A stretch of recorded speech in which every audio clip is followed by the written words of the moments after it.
दोस्तों ये कहानी एक ऐसी टीचर की है जो कि अपने ही स्टूडेंट के प्यार में पड़ जाती है और उसे पाने के लिए वो किसी भी हद तक जा सकती है। ये स्टूडेंट इस टीचर को बिल्कुल भी पसंद नहीं करता क्योंकि इस लड़के की ऑलरेडी एक गर्लफ्रेंड होती है, लेकिन ये लेडी टीचर इस लड़के को अपने वश में करने के लिए किस हद तक जाती है देखते हैं आज के इस वीडियो में। तो कहानी की शुरुआत होती है एक क्यूट सी लड़की को दिखाते हुए जो अपनी क्लास टीचर को गिफ्ट दे रही होती है क्योंकि आज उसका कॉलेज में आखिरी दिन होता है। जेमी टीचर से पूछती है कि आपकी जगह कौन आएगा। इस पर वो टीचर उसे बताती है कि तुम सभी बच्चों को पढ़ाने के लिए टीचर मोली आने वाली है जो कि बहुत ही इंटेलिजेंट और काफी अच्छी है। ये दोनों बात कर ही रहे होते हैं कि इतने में टीचर मोली कॉलेज में आ जाती है जिसे कॉलेज की प्रिंसिपल पूरे कॉलेज को राउंड करवाती है। तभी मोली की नजर ग्राउंड में प्रैक्टिस करते हुए एक लड़के पर पड़ती है जिसे देखकर वो उस पर लट्टू हो जाती है, लेकिन वो टीचर ये नहीं जानती होती कि डैनी जेमी का बॉयफ्रेंड है और ये दोनों एक ही क्लास में पढ़ते हैं। इसके बाद हम डैनी को देखते हैं जो हमें जेमी के साथ दिखाई देता है, जहाँ पर ये दोनों अपने आने वाली रिलेशनशिप एनिवर्सरी को लेकर काफी एक्साइटेड होते हैं क्योंकि इस दिन ये दोनों पहली बार इंटीमेट होने वाले हैं। इसके बाद हम जेनी के डैड को देखते हैं जो बस पूरा दिन घर पर बैठा रहता है और गेम खेलता रहता है। उसकी मॉम डबल शिफ्ट करके घर का खर्चा चलाती है। जेमी के पेरेंट्स के बीच में हमेशा झगड़ा होता रहता है। जेमी को भी ये सब बिल्कुल पसंद नहीं होता, लेकिन वो अपने डैड को कुछ कह नहीं सकती।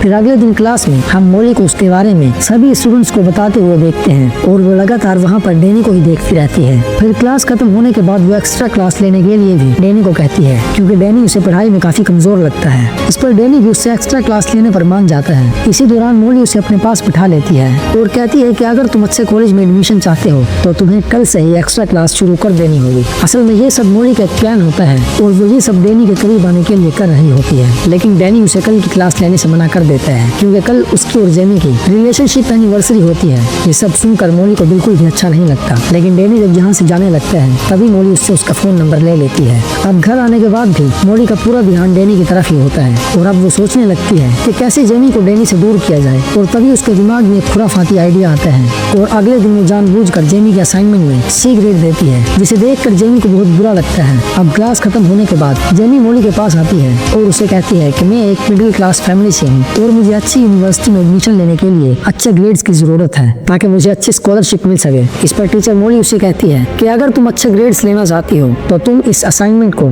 दोबारा से रेडी करके लाना जिससे कि मैं तुम्हें अच्छे ग्रेड्स दे सकूं। ये सुनकर जेमी मोली को अपनी एनिवर्सरी के बारे में बताती है जो कि वो आज ही मनाने वाले थे। उस पर टीचर मोली उससे पूछती है कि तुम्हारे लिए इन दोनों में से कौन सी चीज ज्यादा जरूरी है, एनिवर्सरी नाइट या ग्रेड। इस पर जेमी कोई जवाब नहीं देती और यहाँ से चली जाती है। इसके बाद वो डैनी से मिलती है और उसे इस सब के बारे में बताती है और साथ ही वो आज की रात के लिए उससे सॉरी बोलती है क्योंकि उसे अच्छे ग्रेड्स लाने के लिए आज ही की डेट में उस असाइनमेंट को पूरा करना है, लेकिन डैनी आज रात उसके नजदीक आना चाहता था इसीलिए वो गुस्से में यहाँ से चला जाता है। फिर थोड़ी देर बाद टीचर मोली डैनी के पास आती है और उसे अपने साथ डिनर करने के लिए कहती है जिस पर डैनी भी उसके साथ चला जाता है और वो दोनों एक रेस्टोरेंट में पहुंचते हैं जहाँ पर मोली डैनी से उसकी लव स्टोरी के बारे में पूछती है तो डैनी यहाँ पर थोड़ा सा हिचकिचाता है और उसे बताता है कि जेमी और उसके बीच में अभी तक कुछ भी नहीं हुआ क्योंकि जेमी इन सभी चीजों के लिए अभी रेडी नहीं है। ये सुनकर मोली समझ जाती है कि डैनी को क्या चाहिए, इसीलिए वो उसके करीब आने की कोशिश करती है, लेकिन डैनी उस पर ज्यादा ध्यान नहीं देता और वो अपने घर चला जाता है। फिर अगले दिन जेमी डैनी से मिलती है और वो उसे कल रात के बारे में पूछती है कि कल वो कहाँ था, जिस पर वो उसे बताता है कि मैं अपने दोस्तों के साथ था। और ये बात सुनकर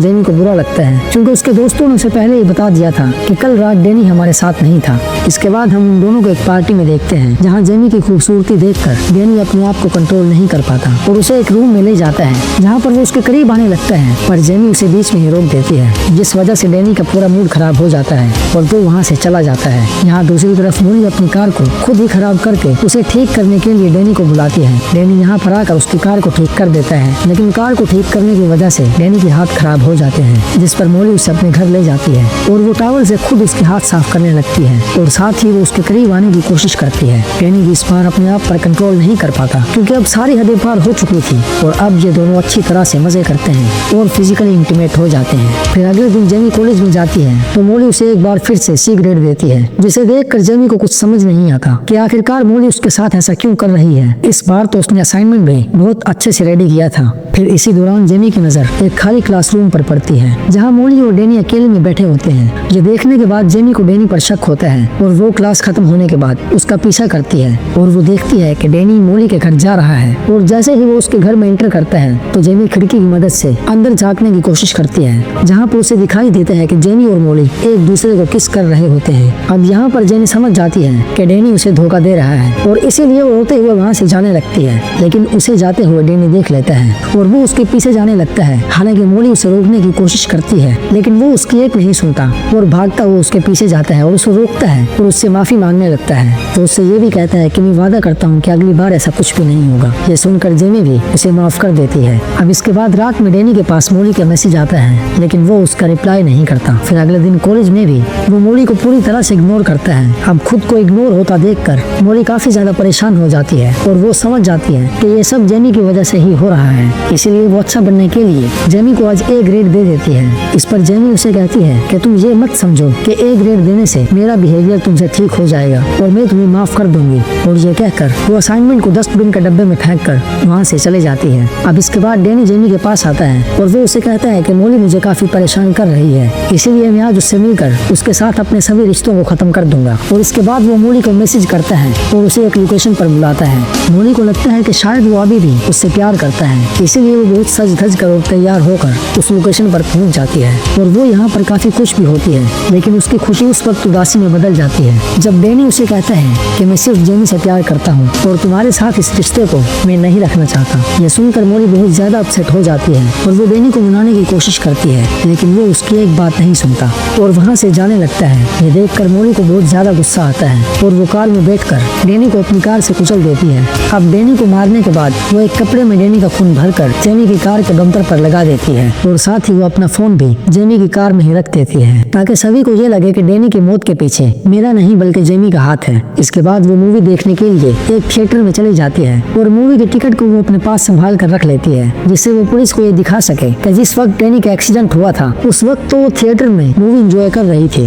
फिर इसके बाद मोली ऑनलाइन एक मैकेनिक को ढूंढती है और उसके बाद वो उसके पास जाकर उसे बहुत सारे पैसे देकर अपनी कार को ठीक करवाती है और साथ ही वो इस बारे में किसी को ना बताने के लिए भी उसे कहती है। वहीं दूसरी तरफ जब पुलिस को डैनी की डेड बॉडी के बारे में पता चलता है तो पुलिस फौरन से लोकेशन पर पहुंच जाती है और इस बात का पता लगाने की कोशिश करती है कि आखिर डैनी की इस हालत का जिम्मेदार कौन है। इधर जेमी को भी उसकी दोस्त आकर डैनी के बारे में बता देती है, जिसे सुनने के बाद वो भागते हुए पुलिस स्टेशन पहुंचती है और वो पुलिस को बताती है कि उसे अपनी क्लास टीचर पर शक है, क्योंकि कुछ दिनों से मोली और डैनी का अफेयर चल रहा था और कल रात वो मोली से मिलकर उन दोनों का रिलेशनशिप को खत्म करने वाला था। इसके बाद पुलिस बिना देर किए मोली के घर पर पहुंच जाती है और उससे पूछताछ करने लगती है, जिस पर मोली उन्हें झूठ बोल देती है और कहती है कि हमारे बीच में ऐसा कुछ भी नहीं था, बल्कि डैनी तो मेरा एक बहुत ही अच्छा स्टूडेंट था। वो पुलिस को मूवी की टिकट भी दिखाती है और अपने चोरी हुए फोन के बारे में भी उन्हें बताती है, जो कि उसने खुद ही जेमी की कार में रख दिया था। अब मोली की बातें सुनने के बाद और फिल्म की टिकट देखने के बाद पुलिस को भी लगने लगता है कि शायद मोली सब ठीक बोल रही है। इसके बाद पुलिस शक की बुनियाद पर जेमी के घर तलाशी करने के लिए जाती है और जब वो उसकी कार का बम्पर चेक करती है तो वो देखती है कि उसकी कार के बम्पर पर खून लगा हुआ है और साथ ही उन्हें जेमी की कार से मोली का मोबाइल फोन भी मिल जाता है, जिसमें डैनी से मिलने का मैसेज भी आया हुआ था। इन सभी सबूतों को देखते हुए पुलिस जेमी को अरेस्ट कर लेती है, लेकिन जेमी के पेरेंट्स उसे बेल पर रिलीज करवा लेते हैं। जेमी अपनी मोम को बताती है कि मुझे लगता है कि डैनी का खून किसी और ने नहीं बल्कि मोली ने ही किया है। अब जेमी की मोम भी मोली के खिलाफ सबूत इकट्ठे करने के लिए कोशिश करने लगती है ताकि वो जेमी के ऊपर से डैनी के खून का इल्जाम हटा सके। इसीलिए वो सबसे पहले कॉलेज में जाती है और चुपचाप मोली के बैग से उसकी कार की चाबी निकाल लेती है और फिर उसकी कार में जाकर वो चेक करती है और वहाँ पर उसे मैकेनिक के बारे में पता चलता है। वो उस मैकेनिक के पास जाकर उसे मोली के बारे में पूछताछ करती है, लेकिन वो मैकेनिक उसे झूठ बोल देता है और उसे बोलते हैं कि मोली नाम की कोई लेडी मेरे पास नहीं आई और ना ही ऐसी कोई कार मेरे पास आई है। ये बात सुनकर जेनी की मोम परेशान हो जाती है और वो उदास होकर यहाँ से जाने लगती है, लेकिन तभी उसके पास मैकेनिक की एक एम्प्लॉय आती है और वो सारा सच उसे बता देती है और वो बोलती है कि मोली ने काफी सारे पैसे देकर मेरे बॉस को खरीद लिया है। अब जेनी की मोम उसे पुलिस के सामने सच्चाई बताने को कहती है, लेकिन वो इस पर मना कर देती है और वो बोलती है कि मेरा बॉस मुझे काम से निकाल देगा और ये जॉब उसके लिए बहुत ही जरूरी होती है। इसके बाद जेनी की मोम घर आकर अपने हस्बैंड को इस बात के बारे में बताती है, पर इन सभी बातों को जेनी भी छुप कर सुन लेती है और अब वो अपनी मोम से मोली के घर पर जाने के लिए कहती है, पर उसकी मोम उसे मना करती है क्योंकि उसके पैर में ट्रैकर लगा होता है जो कि पुलिस ने लगाया था ताकि जेमी कभी भी भागने की कोशिश ना कर सके। इस पर अभी के लिए तो जेमी उसकी मोम की बात मान लेती है, लेकिन रात में जब उसके पेरेंट्स सो जाते हैं तब वो अकेले ही मोली के घर पर पहुंचती है और अपने फोन में रिकॉर्डिंग को ऑन कर लेती है ताकि वो मोली की सच्चाई को रिकॉर्ड कर सके। लेकिन उसका ये प्लान फेल हो जाता है क्योंकि मोली को जल्द ही पता चल जाता है कि वो रिकॉर्डिंग कर रही है। इस पर वो उसके हाथ से फोन छीन लेती है और उसे गुस्से में आकर सारा सच बता देती है और बोलती है कि हाँ, डैनी को मैंने ही मारा है और अब मैं तुम्हें भी मार दूंगी। इसके बाद वो जैसे ही चाकू उठाकर जेमी पर हमला करने वाली होती है, तभी पुलिस वहाँ पर आ जाती है। और पुलिस यहाँ पर आई थी उस ट्रैकर की वजह से, क्योंकि जेमी जब अपने घर से बाहर निकली थी तभी पुलिस ने उसके पैर में बंधे ट्रैकर की मदद से उसे ट्रैक करना शुरू कर दिया था। अब इसके बाद पुलिस जेमी को रिहा कर देती है और मॉली को अरेस्ट करके अपने साथ ले जाती है। और इसी के साथ ये कहानी यहाँ पर खत्म हो जाती है। मिलते हैं कल वीडियो में, तब तक के लिए goodbye, thanks for watching.